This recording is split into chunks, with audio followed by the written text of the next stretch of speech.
Welcome to our channel. Today Bible verse in Tamil.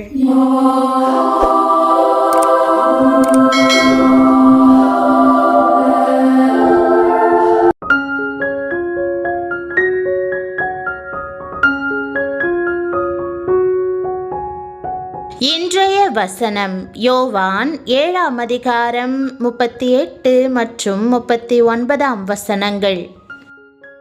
கிறிஸ்துவுக்குள் பிரியமானவர்களே, நம்முடைய ஆண்டவரும் இரட்சகருமான இயேசு கிறிஸ்துவின் வல்லமையுள்ள நாமத்தில் உங்களை வாழ்த்துகிறேன்.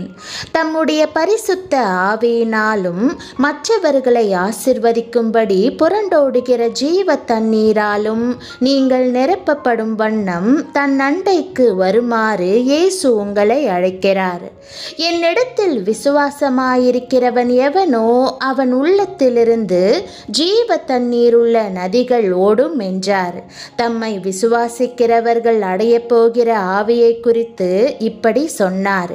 இயேசு இன்னும் மகிமைப்படாதிருந்தபடியினால் பரிசுத்த ஆவி இன்னும் அருளப்படவில்லை என்ற வாக்குதத்த வசனத்தை இன்று நாம் தியானிப்போம். கிறிஸ்து அபிஷேகநாதர்.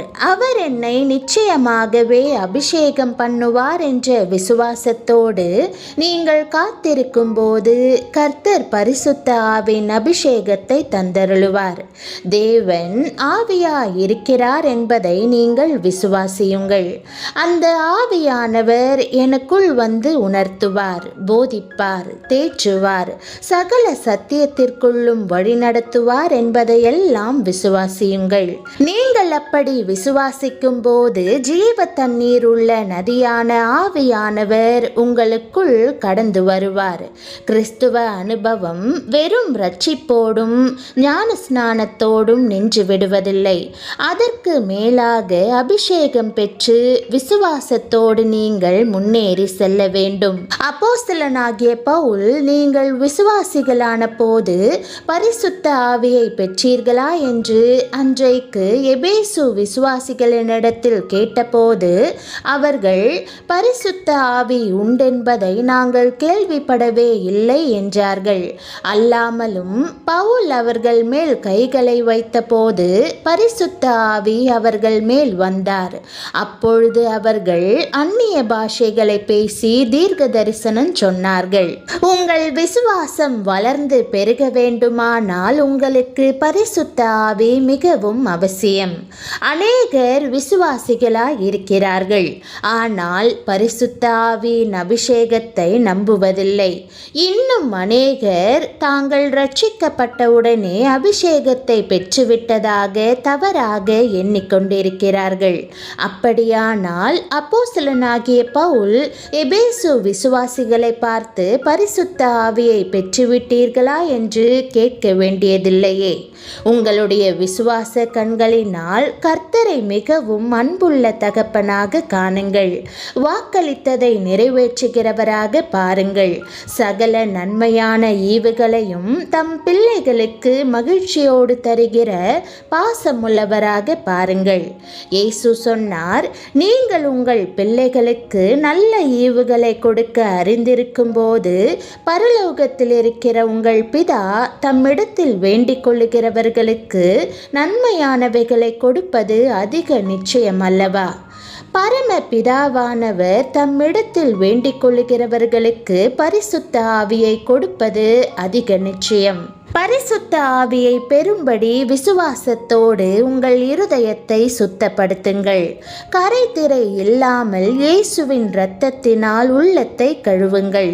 உங்களுடைய உள்ளமாகிய பாத்திரத்தை சுத்திகரித்து தேவ சமூகத்தில் தாகத்தோடு கேட்கும்போது கர்த்தர் நிச்சயமாகவே பரிசுத்த ஆவியை தந்தருளுவார். யூதர்கள் தேவன் தங்களுக்கு தந்த பலனை கூடார பண்டிகையாக 7 நாட்கள் கொண்டாடினார்கள். அப்போது நாள்தோறும் ஆசாரியர்கள் தேவாலயத்திலிருந்து ஒரு பொற்கிண்ணத்தை சீலோவாம் குளத்திற்கு கொண்டு சென்று அதில் தண்ணீர் நிரப்புவார்கள். ஜனங்கள் பயபக்தியாக பின்தொடர ஆசாரியர்கள் தேவாலயத்திற்கு திரும்பி வந்து தண்ணீரை பலிபீடத்தில் ஊற்றுவார்கள். பண்டிகையின் கடைசி நாள் எல்லோரும் தண்ணீரை பார்த்து கொண்டிருந்த போது இயேசு தேவாலயத்தில் எழுந்து நின்று, ஜீவ தண்ணீர் ஊற்றாகிய என் அண்டைக்கு வாருங்கள் என்று கூறினார். மெய்யாகவே இயேசு ஜீவ தண்ணீர் ஊற்றாக இருக்கிறார். இஸ்ரவேல் ஜனங்கள் அநேக தேவைகள் சந்திக்கும்படி பல சடங்காச்சாரங்களை செய்கின்றனர். ஆனால் இயேசுவை கண்டு கொள்ளவில்லை. இங்கு இயேசு உங்களையும் என்னையும், என்னிடத்தில் வாருங்கள், என்னை விசுவாசியுங்கள், அப்போது உங்கள் உள்ளத்திலிருந்து ஜீவ தண்ணீருள்ள நதிகள் ஓடும் என்று அழைக்கிறார். ஜீவ தண்ணீருள்ள நதிகள் உங்கள் இருதயத்திலிருந்து பாய்ந்து செல்லட்டும். தண்ணீர்கள் அண்டைக்கு வாருங்கள். இந்த தருணத்தில் இயேசு, ஓ தாகமாய் இருக்கிறவர்களே, நீங்கள் எல்லாரும் தண்ணீர்கள் அண்டைக்கு வாருங்கள் என்று ஏசாயா தீர்க்கதரிசி கூறிய வார்த்தைகளை சொன்னார். வெளியேற பெற்ற ஈவாகிய ஜீவ தண்ணீரை இயேசு தருகிறார். ஜீவ தண்ணீர் என்பது என்ன? அது பரிசுத்த ஆவியாகும். நாம் இயேசுவிடம் வந்தால் அவர் நம்மை தம்முடைய ஆவியினால் பரிபூரணமாக நிரப்புவார். தேவன் நம்மை தம்முடைய ஜீவ தண்ணீரால் நிரப்பும்படி நாம் அவர் மேல் உண்மையான தாகமுள்ளவர்களாக இருக்க வேண்டும். இரட்சிப்பின் தண்ணீர் உள்பட பல்வேறு வகை தண்ணீர் உள்ளது. நீதியின் மேல் பசித்தாகமுள்ளவர்கள் பாக்கியவான்கள், அவர்கள் திருப்தி அடைவார்கள் என்று இயேசு கூறுகிறார். ஆண்டவர் தாமே தம்முடைய ஜீவ தண்ணீரால் உங்கள் இருதயத்தை நிரப்புவாராக.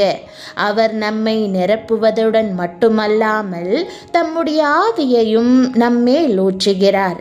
நான் மாம்சமான யாவர் மேலும் என் ஆவியை ஊற்றுவேன் என்று தேவன் கூறுகிறார். ஆண்டவர் தரும் தண்ணீரானது தேங்கி கிடக்காது. அது நதியாக பாய்ந்து மற்றவர்களுக்கும் ஆசிர்வாதத்தை கொடுக்கும். தமது ஆசிர்வாதத்தின் நதிகளால், ஜீவ தண்ணீருள்ள நதிகளால் உங்களை ஆசிர்வதிக்கவே தேவன் விரும்புகிறார். ஜெபம். அன்பின் ஆண்டவரே, உம்முடைய ஜீவ தண்ணீரால் நிரப்பும்படி ஆத்துமாவில் தாகத்தோடு உம்மிடம் வருகிறேன். உம்மிடம் வந்து உம்முடைய ஆவியை அளவில்லாமல் பெற்றுக்கொள்ளும்படி என்னை அழைக்கிறதற்காக உம்மை ஸ்தோத்தரிக்கிறேன்.